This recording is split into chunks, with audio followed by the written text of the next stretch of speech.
Hello dear friends, welcome back to another very interesting video tutorial from my channel Biology at the Red Priyajit. Today we will focus on a recent discovery that is a new pathway to treat type 2 diabetes, which is a global health crisis.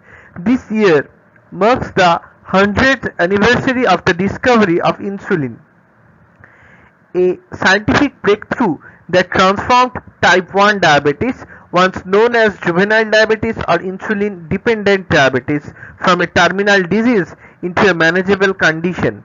Currently, type 2 diabetes is 24 times more prevalent than type 1.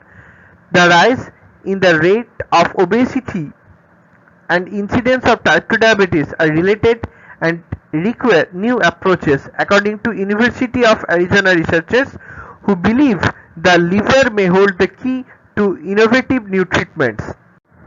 All current therapeutics for type 2 diabetes primarily aim to decrease blood glucose level, so they are treating a symptom, much like treating the flu by decreasing the fever, said Benjamin J. Rehnquist, an associate professor in the University of Arizona, and he also said that we need another breakthrough to tackle this type 2 diabetes. In the two newly published papers in Cell Reports, Rehnquist, along with researchers from Washington University in St. Louis, the University of Pennsylvania, and Northwestern University, outline a new target for type 2 diabetes treatment.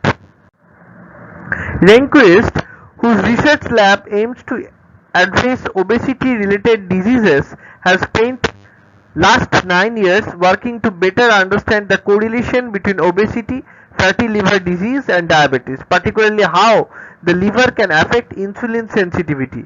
Obesity is known to be a cause of type 2 diabetes, and for a long time we have known that the amount of fat in the liver increases with obesity. So, as fat increases in the liver, the incidence of diabetes increases. This suggested that fat in the liver might be causing type 2 diabetes, but how fat in the liver could cause the body to become resistant to insulin or cause the pancreas to oversecrete insulin remained a mystery, Professor Rehnquist said. Rehnquist's collaborator focused on fatty liver, measuring neurotransmitters released from the liver in animal models of obesity to better understand how the liver communicates with the brain to influence metabolic changes seen in obesity and diabetes. The researchers found that fat in the liver increased the release of inhibitory neurotransmitter GABA aminobutyric acid or GABA. They then identified the pathway by which GABA synthesis was occurring and the key enzyme that is responsible for liver GABA production, gamma transaminase. A naturally occurring amino acid, GABA is the primary inhibitory neurotransmitter in the central nervous system, meaning it decreases nerve activity.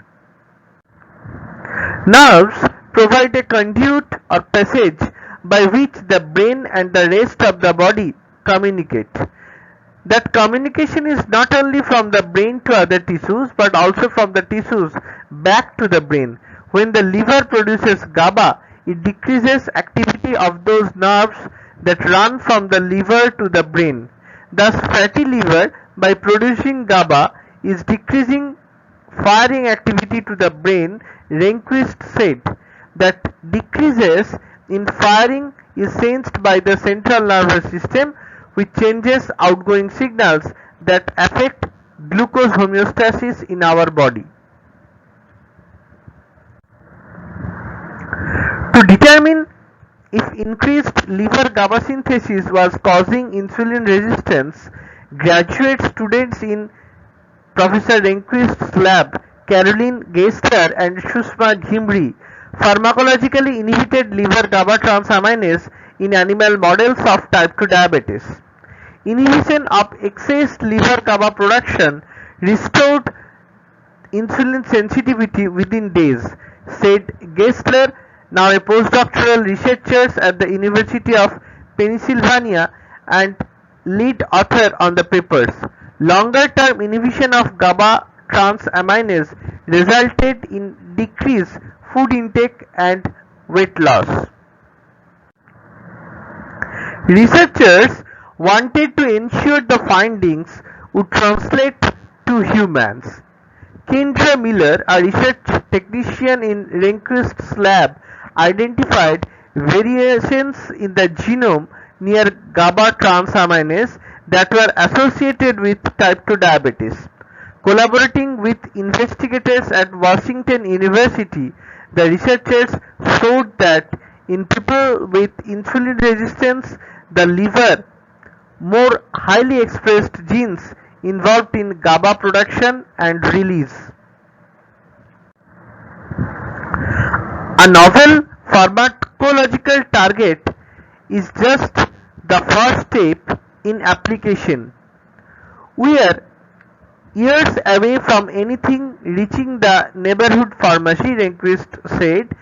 The magnitude of the obesity crisis makes this promising finding an important first step that we hope will eventually impact the health of our family, friends, and our community.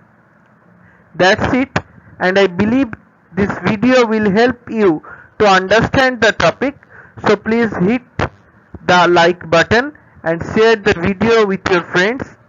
If you have any doubt, you can comment on this video, subscribe to this channel to get more and more video like this in future. I will see you in the next video. Thank you.